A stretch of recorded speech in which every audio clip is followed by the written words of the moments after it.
Hiç durduk yere kendini yetersiz, önemsiz ya da değersiz hissettiğin oldu mu? Ortada net bir sebep yokken sanki içinden bir ses sürekli şunu fısıldıyormuş gibi. Yetmiyorsun, daha fazlası olmalıydın. Üstelik dışarıdan bakıldığında her şey yolunda gibi.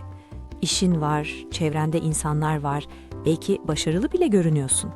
Ama iç dünyanda görünmeyen bir boşluk var. Bugün çoğu insanın farkında bile olmadan taşıdığı bir duygunun izini süreceğiz. Kendini değersiz hissetmenin görünmez kaynaklarını. 1. Değerin performansa bağlanması. Birçok insan farkında olmadan değerini şuna bağlar. Ne kadar başarılıyım, ne kadar işe yarıyorum, başkaları beni ne kadar takdir ediyor? Çocuklukta sık duyulan şu cümleler bunun temelini atar. Bak, aferin. Bunu yaptığın için seninle gurur duyuyorum. Ama sorun şu, sevgi ve ilgi sadece bir şey başardığında geldiyse zihin şunu öğrenir. Ben olduğum halimle değil, yaptıklarımla değerliyim.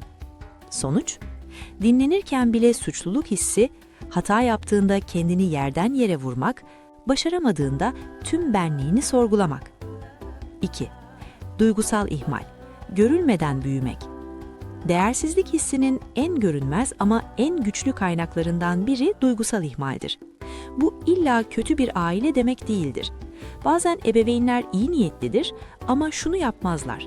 Çocuğun duygularını gerçekten görmek. Abartıyorsun. Bunda ağlanacak ne var? Güçlü olmalısın. Bu cümlelerle büyüyen bir çocuk şunu öğrenir. Hissettiklerim önemli değil. Yetişkin olduğundaysa kendi duygularını küçümser. İhtiyaç duyduğunda bile yardım istemeye çekinir. Ve derinlerde bir yerde şu inanç vardır. Benim iç dünyam kimse için yeterince değerli değil. 3. Sürekli kendinle konuşan iç ses. Şimdi bir dur ve şunu sor. Zorlandığında kendinle nasıl konuşuyorsun? Eğer iç sesin şunlara benziyorsa, yine beceremedin. Herkes senden daha iyi. Zaten senden bir şey olmaz. Bu ses senin sesin değil. Bu geçmişte duyduğun eleştirilerin içselleşmiş hali. Zihin tekrar eden mesajları gerçek sanır ve zamanla bu eleştirel iç ses senin kimliğin gibi konuşmaya başlar. En tehlikeli tarafı ne biliyor musun? Bu sesi fark etmezsin bile. Sanki objektif bir gerçekmiş gibi kabul edersin. 4. Karşılaştırma kültürü ve sosyal medya. Eskiden kendimizi mahalledeki birkaç insanla kıyaslardık. Şimdi ise milyonlarla. Sosyal medya bize şunu fısıldar. Herkes senden daha mutlu. Herkes senden daha başarılı. Herkes hayatı senden daha iyi yaşıyor. Ama görmediğimiz şey şu. Orada sadece en iyi anlar, en iyi açılar, en parlak hikayeler var. Kendini sürekli başkalarının vitrin hayatıyla kıyaslayan bir zihin, kaçınılmaz olarak kendini eksik hisseder. Ve bu eksiklik duygusu zamanla şuna dönüşür. Demek ki sorun bende. Demek ki ben yeterince değerli değilim. 5. Sınır koyamamak ve herkesi memnun etmeye çalışmak.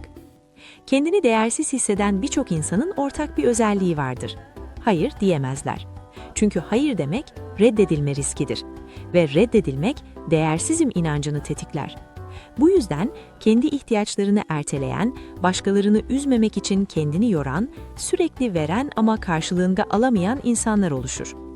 Zamanla içten içe şu duygu büyür. Benim sınırlarım yok, benim isteklerim ikinci planda. Ve bu değersizlik hissini derinleştirir. 6. Bastırılmış duygular ve söylenmemiş cümleler. Söylenmeyen her duygu içeride birikir. Öfke bastırılır, kırgınlık yutulur, üzüntü görmezden gelinir.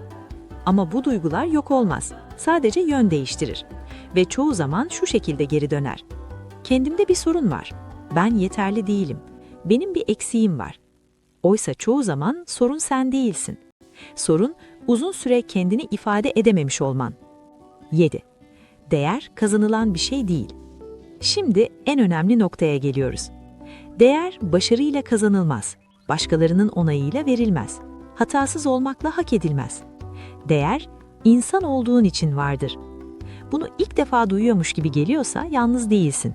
Çünkü birçok insan bu gerçeği hiç öğrenmeden büyür. Ama şunu bil, kendini değersiz hissetmen gerçekten değersiz olduğunun kanıtı değil. Bu geçmişte öğrendiğin yanlış inançların bir sonucu. Eğer bu videoda kendinden bir parça bulduysan, bil ki sorun sende değil. Sorun sana öğretilenlerde. Bu farkındalık değişimin ilk adımıdır. Unutma, sen düzeltilecek bir problem değil, anlaşılmayı hak eden bir insansın. Bir sonraki videoda görüşmek üzere.